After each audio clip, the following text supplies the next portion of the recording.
Salutations to all our future judges. In this video, we are going to see Indian Evidence Act 1872. But before going into the video, I'd like to make few requests to our viewers as well as the subscribers. Kindly do not skip the video. Watch the video from the beginning till the end. If you skip in between, you may be missing very crucial information or very crucial aspects which have been explained. Hence, watch from the beginning till the end. And next request is, please do have a notebook and a pen with you, because various questions which have been asked in Evidence Act in various exams would be mentioned or would be stated. And in addition to this, idea would be given as to how questions could be framed in a particular section. It is very important for you. So you all need to make a note of all these aspects.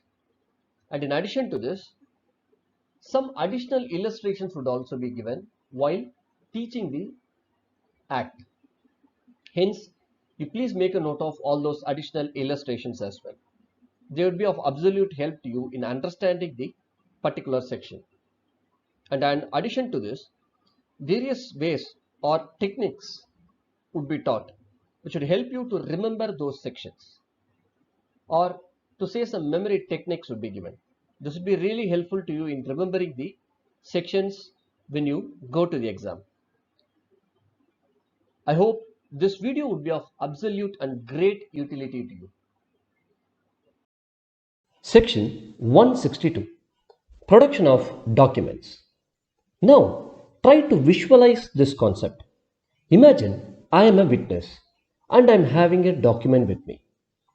Either I am in possession of the document or I have the power to produce this document anywhere required. Now, the court is summoning me to produce this document as a witness. In that case, if I have any objection to produce the document, or if there is a question whether this particular document can be admitted, then this can be decided by the court. If the court wants to inspect a document, it can very well inspect a document, or it can take other evidences for it to determine whether this document is admissible or not. Translation of documents. If the court thinks that for any reason a document is to be translated, it can get it translated through a translator. The court can direct the translator to maintain secrecy with respect to the contents of the document, unless the document is to be given in evidence. If the translator or the interpreter disobeys such direction and is going and disclosing the secret contents of the document, he is deemed to have committed an offence under section 166 of the Indian Penal Code. Section 163. Just try to visualize this particular scenario. I am asking the opposite party to produce a document. I am giving notice to the opposite party. He is also coming and producing that document in the court. I am going through the document, I am inspecting that particular document. Then in that case, if my opposite party is asking me to produce or give evidence with respect to that, then I am bound to give an evidence with respect to that particular document. Section 164. If I am asking the opposite party to produce a document, I am giving a notice to him saying that you please produce this document. He says, no, I cannot give this document to you. Then afterwards, he comes forward and says to the court that I am ready to produce the document. Then he cannot do so without getting my consent or the order of the court. For example, A sues B on an agreement. So there was an agreement between A and B. A is filing a case against B, and he gives B a notice to produce that particular agreement. But B says, no, I will not produce that. He refuses to produce it. So in that case, A gives secondary evidence of the contents. Then again, B has a flash in his mind. He says, no, there is something wrong. He comes to the court and says, I want to produce the document to contradict the secondary evidence given by A. or he wants to show to the court that agreement itself is not stamped, then in that case he cannot do so. Section 165. Judges' power to put questions or order production. Simply, if judge wants to discover or obtain proof of certain relevant facts, he can ask any question he wants, in any form he wants, at any time he wants, with any witness he wants, with any of the parties, about any fact relevant or irrelevant. And in addition to this, he can ask any of them to produce a document or a thing. The judges got the authority to do all these things. And neither of the parties or their agents can make any objection to this question or to such question or order.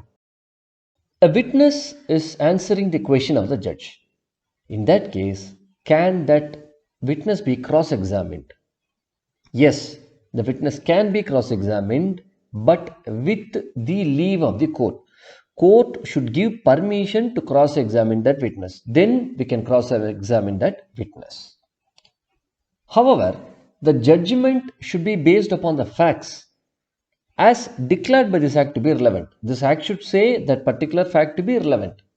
Judgment should be based on that particular fact and it should be duly proved.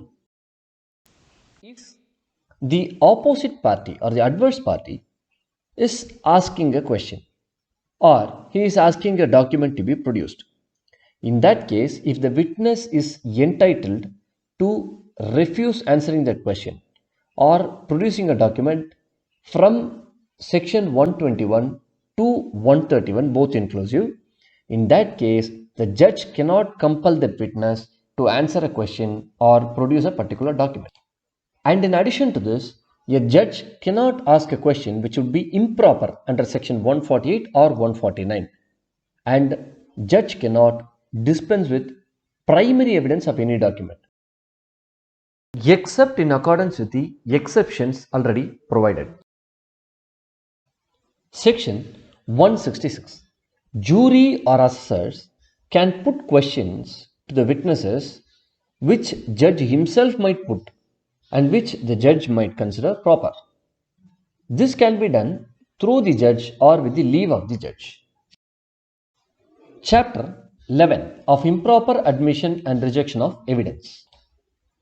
Section 167. There shall be no new trial for improper admission or rejection of evidence. Then, what the court needs to see in such scenario? If I am going to the court and saying there was some improper admission and some evidence was rejected, can that be a ground for a new trial or reversal of any decision? Then in that case, the court should see the evidence which I am objecting.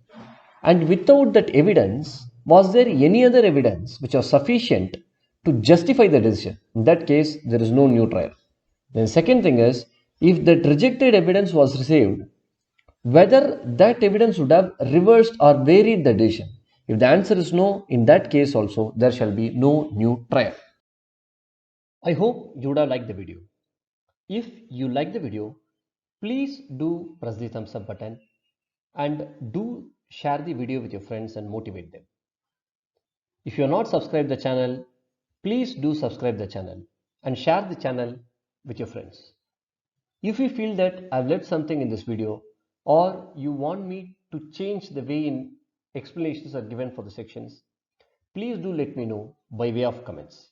Let us join hands together and contribute for a learned society. Thank you.